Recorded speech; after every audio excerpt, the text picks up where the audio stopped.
All right, well, thanks. I'm up next, and I'm Catherine Collier, and I'm here to talk about seagrass condition targets in the Great Barrier Reef. And it's a real privilege to be here in this monitoring and management session.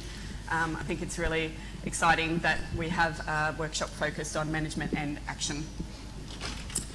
The first thing I'd like to point out is that this is a work in progress. I'm not here to tell you how much seagrass we should have in the Great Barrier Reef today, but I would like to talk through what the process we're going through at the moment, what motivated us to set targets and where to from here. And what I'm really hoping is that there might be some people in the audience who've had some experience doing this. It's a very challenging task to set targets, and I'd really like to hear back from you if you do. I'd like to acknowledge that this is a very large team involved in this work. In particular, I'd like to acknowledge Emma Lawrence from CSIRO, who's done the statistical analysis that I'm referring to today. I'd also like to acknowledge Alex Carter, who's done the GIS work, and Michael Rashid and his team, who have generated most of the data over the last 10 years that I'm going to be talking about today. And finally, at the moment, we're going through a really interesting process in the Great Barrier Reef region where we are redesigning the entire monitoring program, and it's a huge area, and we're not redesigning it just for seagrass, but it's for everything. So it's a really large undertaking, and it's a really good time to be talking about targets. And so we're working in with the redesign of the monitoring program, and through that process we've been able to tap into the experience and knowledge of a range of other people, such as Kath McMahon and Kieran Kilminster, who are here with us. So thank you to everyone who's been involved in this. So over the scale of the GBR, which is over 2,000 kilometres of coastline, we have very limited amount of spatial temporal data. However, over 30 years, thanks to the huge efforts of the likes of Rob Coles, Len McKenzie, Michael Rashid, we have this composite of seagrass distribution, where a white dot represents seagrass absence, a green represents seagrass presence. And this data has been compiled over 30 years, and Rob Coles will be talking much more about this data set later in the week, on Wednesday, I believe. However, many of these sites have only ever been visited once, and it was probably in the 1980s. So we don't have a really good sense for how much seagrass we have out there at the moment. Having said that, there are some really comprehensive monitoring programs at specific site and embayment levels, including the Inshore Marine Monitoring Program, which is a little bit hard to see, but these little black stars all up and down the coast, and the Queensland Ports Monitoring Program, which is the red dots. So at some areas we have excellent spatial temporal data, but over the scale of the GBR, it's quite limited. We've got multiple pressures in the GBR, and Alana has already talked to this quite extensively this morning. So I'll just highlight again that agricultural runoff from rivers is one of the main pressures acting in the Great Barrier Reef system. The turbid water comes out of the rivers and typically heads north and smothers seagrass meadows. So the objectives in the work I'm talking about today was to develop seagrass condition targets, and the motivation for that initially was because we wanted to set ecologically relevant sediment load targets for one of the biggest rivers draining into the Great Barrier Reef, and that's the Burdekin River. For this, the ecological endpoint from the ecologically relevant targets was seagrass, so naturally we asked ourselves, well, what conditions should seagrass be in the area of influence of the Burdekin River, so that we can then set an appropriate sediment load to meet that seagrass target.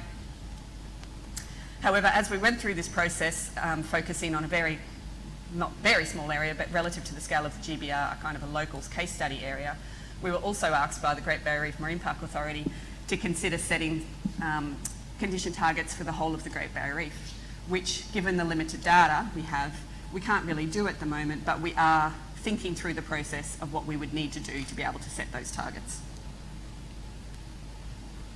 So this is the Burdekin River here. This is the catchment. The catchment is 130,000 square kilometres, which is the size of Greece. So it's very large, and it's a highly modified catchment with, as you can see, a lot of sediment coming out into the Great Barrier Reef and moving north. And up here we have Cleveland Bay and Magnetic Island, which Alana was talking about earlier today. The rainfall is highly seasonal, but it also has huge interannual variability. So if we look at river discharge from 2003 to 2017, there's very dry years and very wet years, and correspondingly the amount of sediment coming out of the river is highly variable.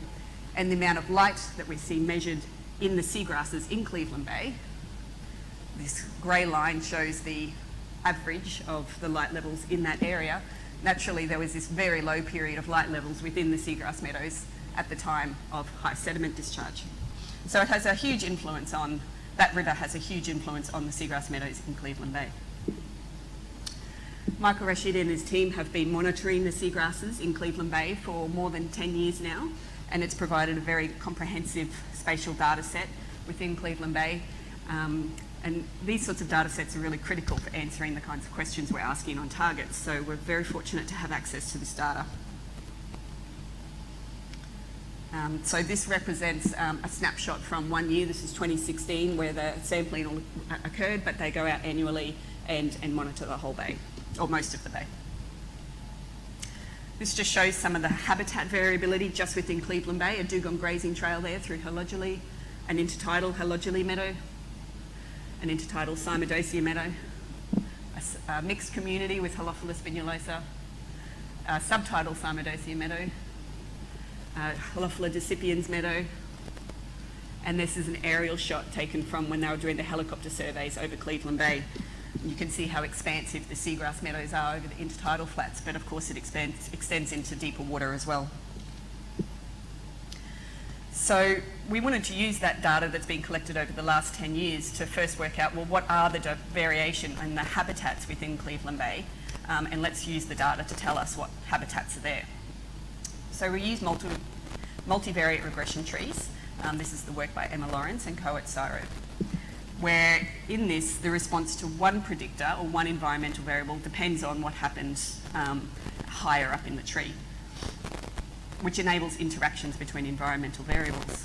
And then the terminal nodes on the tree are clusters where things are as homogeneous as possible and exclusive of other nodes. And I'll walk through this particular one in detail on the next slide to show you. We ran the analysis on intertidal and subtidal habitats separately.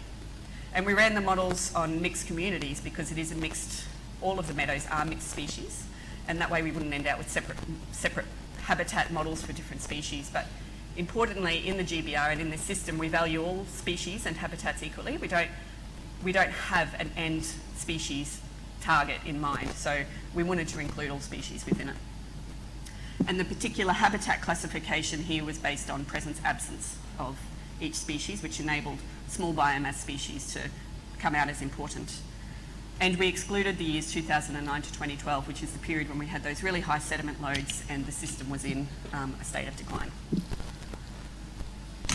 So the models themselves included seven seagrass species, mixed communities, and the environmental data we were able to include in the models were presence, absence of the species, latitude and longitude, which we later dropped, sediment, exposure time, low tide exposure, depth, a habitat classification, which is estuarine or coastal, a program source, and a water quality index, which is a frequency of exposure to highly turbid water.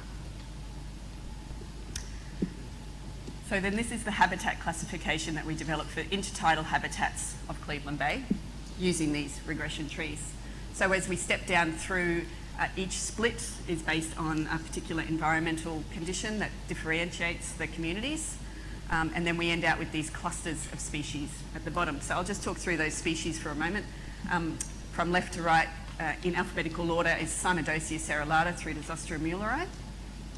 I'd like to highlight that in this system, Halogely uninervis is one of the dominant species here in the lime green. It occurs in all of the clusters. It's ubiquitous throughout the bay, as is Halophila ovalis in the dark blue here. Zostera muelleri is also present in throughout most of the bay, except in this particular cluster. Cymodosia cerulata, although present in a lot of instances, appears to be less frequently present than other species, but it's a large biomass species, so that underestimates it doesn't really show how much Cymodosia can dominate because of its biomass.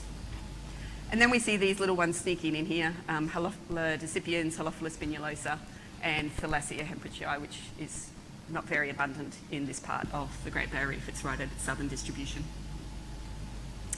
So then we look at the splits in what causes this clustering of the habitats, and I think this is where it becomes really interesting, and that is this relative exposure index which is how often it's exposed at low tide. So rather than just being intertidal or not, it's, well, how often is it intertidal? And this roughly represents 15% of the time. So if it's more than 15% of the time, we head down this way, we hit a muddy sediment, and then we hit a water quality index, and this is poor water quality. So you follow that down and we're in a highly Zostera-dominated community. Whereas on this side, they're much less frequently exposed at low tide, and that, if I trace that down, and we get some of the, what we call deep water species sneaking in, even though it's intertidal, but they're rarely exposed. So I found this really interesting because it highlights that it isn't just intertidal versus subtidal, but the frequency of exposure is really important in what drives community composition. And then we can visualize this, and I'm not going to go into detail, but if we just focus, for example, on this one here, that's that Zostera-dominated habitat, frequently exposed at low tide, that's this colour here, muddy sediment and muddy water, and that's distributed right around the fringe here of Cleveland Bay. It's hard to picture on this, sorry, that's the land, that's Magnetic Island, and that's the bay. And then in this blue, purple and pink here, that's where we start have the deep water species sneaking in because it's right on the boundary between the intertidal and subtidal habitats. The regression trees run on the subtidal habitats. Interestingly, the only thing that split the sites was water depth. So deeper than 3.5 metres, we started to see Halophila spinulosa dominating and a lot of Halophila decipiens, and that's in those pink dots there. Interestingly, sediment and water quality didn't come out as an important predictor of the community composition in Cleveland Bay. And I think it's because it's probably, relative to the intertidal habitat, much more homogeneous. The sediment type is much more homogeneous throughout the bay, as is the water quality, compared to the intertidal habitats. So the next phase of the work is to actually set condition targets for each of those community clusters. And this is just an example of node 2, that's that Zostera-dominated one. And we see that there are years of high biomass and years of very low biomass. And that was during a period of high river discharge and sediment loads. So we'll use statistical approaches, which we're still working through, to actually set condition targets with a level of confidence around them to account for that variability. And we've been asked to consider an optimum condition for that. We'd also like to recommend that we work towards setting targets for resilience, but we can't do that at the moment. We don't have data at this scale to be able to set resilience targets, but it's something we really need to do moving forward, particularly as it's important for its ability to recover from events. And we'll be talking much more about the practicalities of using resilience in management and monitoring in the workshop on Saturday and Sunday for anyone who's coming along. And this is a perfect example of where we need to refine our understanding of resilience for a practical monitoring approach. So finally, if I can step back to the broader GBR, what we've learned from this case study in Cleveland Bay, given that we've been asked to actually consider developing targets at the GBR level, is that we need to consider water quality and intertidal exposure or depth if we want to cluster habitats into community compositions that are meaningful. We need to consider sediment type. It was a very important role in the models. And as we've started to do a classification across the GBR, we've found that we've run into issues with not having enough data. So we don't have the sediment type, we don't have the wind exposure occurrence. We could get that though, and we didn't include that in Cleveland Bay. But we need to be considering these things to structure the whole of the GBR. And then of course we need the seagrass data at that scale, which will generate many different habitat types with many different targets, and it'll be a huge challenge then to figure out how to wrap that up and communicate and report it in a simple way that is palatable to the community. So that's where we're going to next with this. So if anyone has any experience with doing this, I'd really welcome any discussion with you in the future, because it's actually a really challenging task. And that's all for me. Oh, I have this to point out. Alana, this, I kid you not, this is a picture of a couple walking at Palaranda in Cleveland Bay. And Alana talked in her, mentioned that she was out walking with her husband in Palaranda, which is the very same site, and it's not her. And I just happened to have a photo of it in my talk. And I put it there because I think it highlights ecosystem value of seagrasses we don't usually consider, and that's romance. And it's not just them, it was Alana as well. So there you go.